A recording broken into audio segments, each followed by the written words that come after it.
semuanya. Kami dari kelompok C3 akan mempresentasikan produk kami yaitu Organis DS Pencil Case yang beranggotakan saya Jepin Gilbert Santoso. Saya Cassandra Brata Utama. Dan saya Rahmatullah Fardipah Saputra. Berikut ini adalah daftar isi dari presentasi kami, yaitu ada definisi masalah, identifikasi desain, desain konseptual, desain detail, evaluasi performansi hasil, lalu pengalaman pembelajaran. Definisi masalah yang kami dapatkan itu adalah para mahasiswa biasanya itu susah untuk menjaga kerapian, dan juga tidak memiliki tempat penyimpanan yang sesuai dan berkualitas, sehingga barang-barang biasanya berserakan. Selain itu, dengan desain area yang monoton dan kurang estetik, bisa membuat lingkungan belajar para mahasiswa itu menjadi kurang menarik dan kurang memotivasi, sehingga bisa menghambat kenyamanan belajar. Lalu untuk identifikasi desain yang kami buat itu bisa memenuhi kebutuhan mahasiswa mulai dari tempat penyimpanan yang luas, praktis, minimalis, dan estetis. Produk ini juga bisa memaksimalkan fungsi ruang terbatas di meja belajar. Dari dua laci tertutup bisa berfungsi sebagai tempat penyimpanan barang kecil agar tetap rapi, dan juga rak terbuka untuk memudahkan untuk menaruh buku dan catatan. Dan di bagian atas ada tempat kotak untuk tempat alat tulis. Dan konsep desain yang kami rancang ini memiliki konsep sederhana namun modern, sehingga bisa mempercantik area belajar. Desain konseptual konsep alternatif ini kita sebelumnya mengembangkan 8 alternatif desain awal.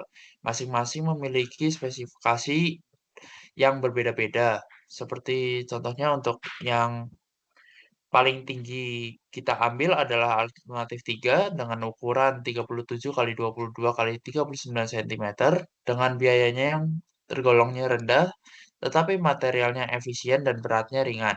Lalu untuk alternatif 4 ukurannya 40 kali 25 kali 40 cm, strukturnya agak besar tetapi umur pakainya lebih tinggi.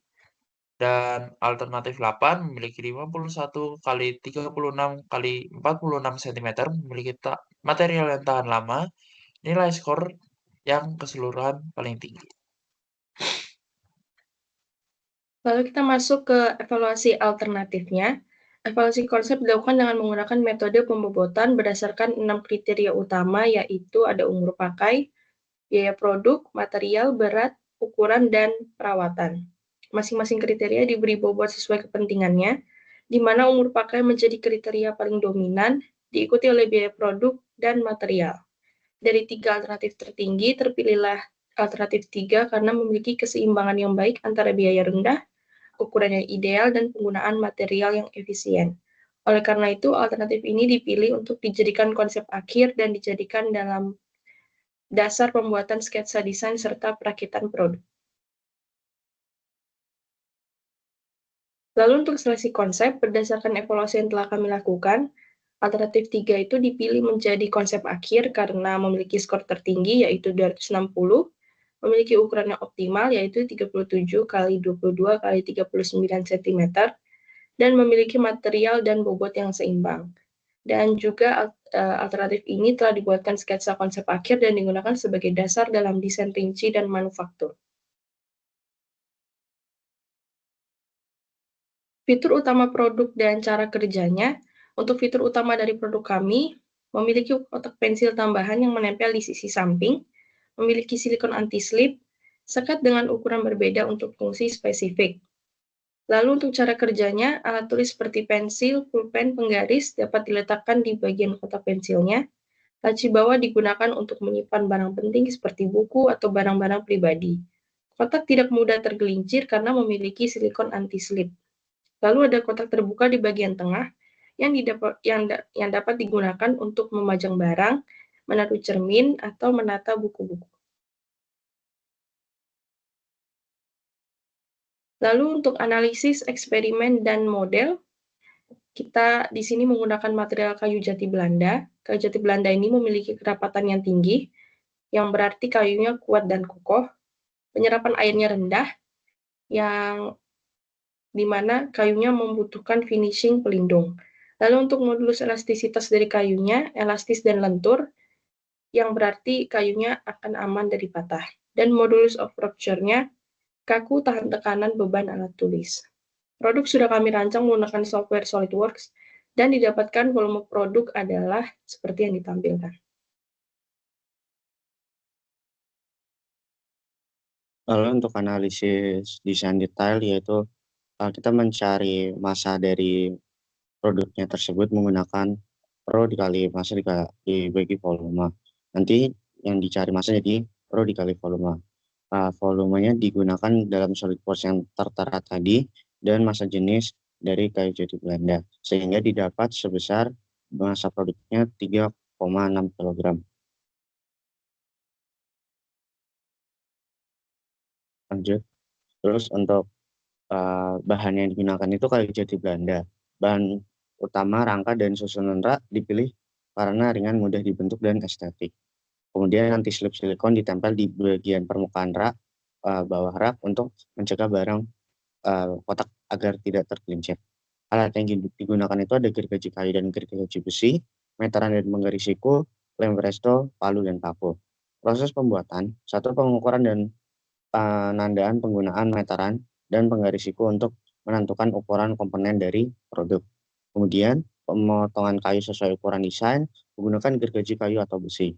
Yang ketiga, perakitan struktur dimulai dari bagian utama rangka rak, diharapkan menggunakan lem presto dan diperkuat dengan paku menggunakan palu. Yang keempat, finishing permukaan kayu menggunakan amplas.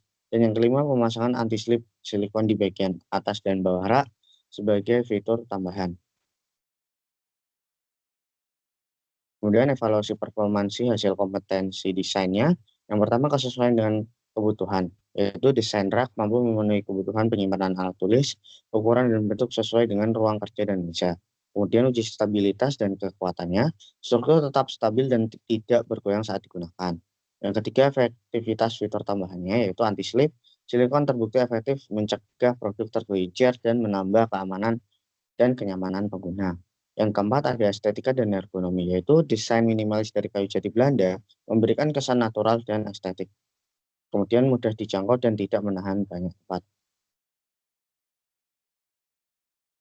Terus pengalaman pembelajaran di mata kuliah rekayasa desain ini adalah pemahaman lebih dalam tentang proses desain, yaitu belajar menganalisis kebutuhan pengguna menjadi solusi produk nyata.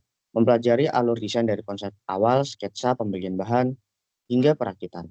Yang kedua, keterampilan teknis, yaitu mengenal dan menggunakan alat kerja seperti gergaji kayu atau besi, palu, serta teknik pemotongan dan perakitan dasar. Ya, dan menyadari pentingnya pengukuran yang akurat dan penyambungan yang rapi.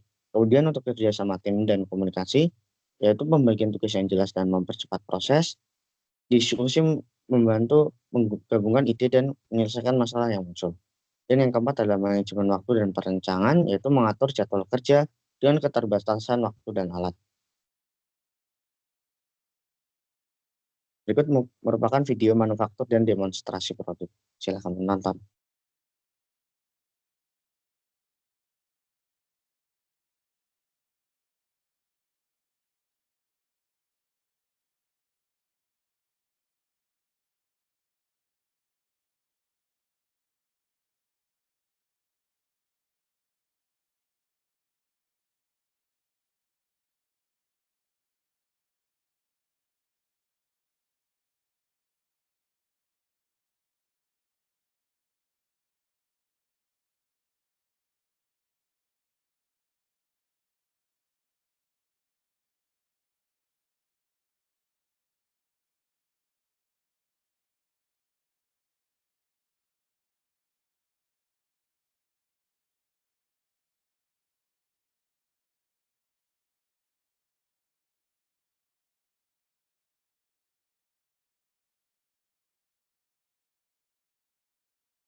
Baik, itu adalah demonstrasi produk dan proses manufaktur yang kita lakukan.